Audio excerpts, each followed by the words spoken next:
Hey, welcome back to my channel. In this video, I'm gonna talk about top 5 best mid-range cameras. Starting at number 5. Canon EOS R50. The Canon EOS R50 is one of the best bang-for-your-buck cameras on the market. It's a great choice for beginner photographers thanks to its simple and intuitive controls and various auto-shooting modes that allow novice photographers to play around with different photography styles. On top of that, it has a highly accurate and easy-to-use autofocus system, and it's very portable for travel or street photos. Unlike the Canon EOS M50 Mark II, which it effectively replaces, this is also a good camera to grow with since it uses the same lens mount as full-frame Canons like the Canon EOS R6 Mark II. That means you can use both APS-C and full-frame lenses with the R50, making it easier to upgrade to a full-frame body down the line.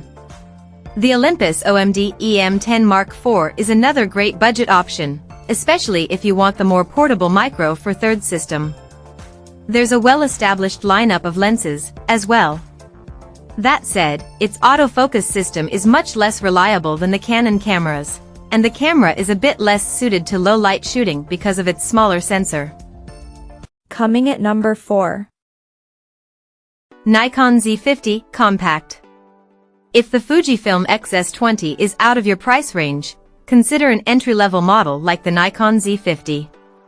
Like the Fujifilm, it uses an APS-C sensor, so it's less suited to low-light photography than our full-frame pics above.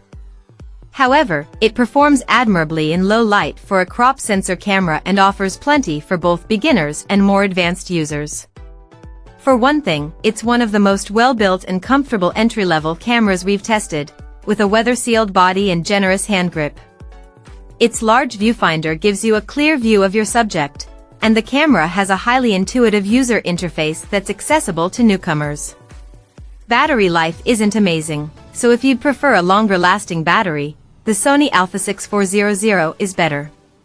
The Sony also has slightly better autofocus, but the ergonomics and user interface could be better. If you care about style, the Nikon Z50 is another great choice, with a vintage-inspired design and a fully articulated screen. Internally, it's nearly identical to the Z50, so you'll get similar performance. At number 3. Fujifilm XS20 Mirrorless. Fujifilm knocked it out of the park with the original Fujifilm XS10, which is one of the best value APS-C cameras around. Somehow, though, they improved the formula with the Fujifilm XS20.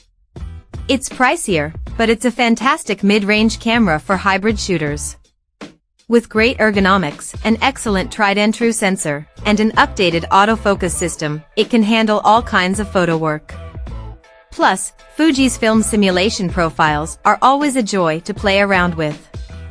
If you're an action photographer, an alternative like the Canon EOS R7 will nab you significantly faster shooting speeds and a slightly more intuitive autofocus system overall. However, it's more expensive, and lens options are still fairly limited for Canon's RF mount, so the XS20 is the way to go for most photographers. Number 2 of my list. Fujifilm XT5 Mirrorless. If the Sony Alpha 7 IV is a little out of your price range, the Fujifilm XT5 is a fantastic choice at a lower price point. With a 40-megapixel APS-C sensor, it's one of the best cameras for photographers interested in landscapes or portraits, giving you plenty of leeway to crop and edit your photos. While it isn't as well suited to low-light shooting as full-frame alternatives, the detail and image quality you can get out of this camera is hard to beat at this price point.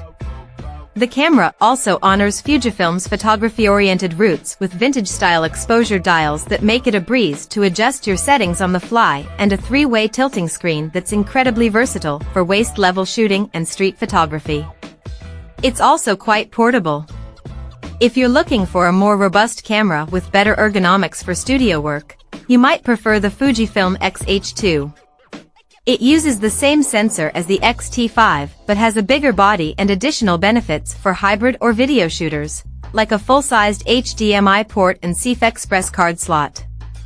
However, it's a bit pricier and less portable. And number 1. Sony Alpha 7 IV. The Sony Alpha 7 IV is the best digital camera for photography that we've tested. It's a very well-rounded hybrid model that sits just shy of pro territory. Improving upon the highly popular Sony Alpha 7 III, it has a new 33MP sensor that captures highly detailed photos and gives you plenty of leeway to crop and make edits. Sony's real-time autofocus is also spectacular, with very reliable subject detection and tracking to keep moving subjects in focus.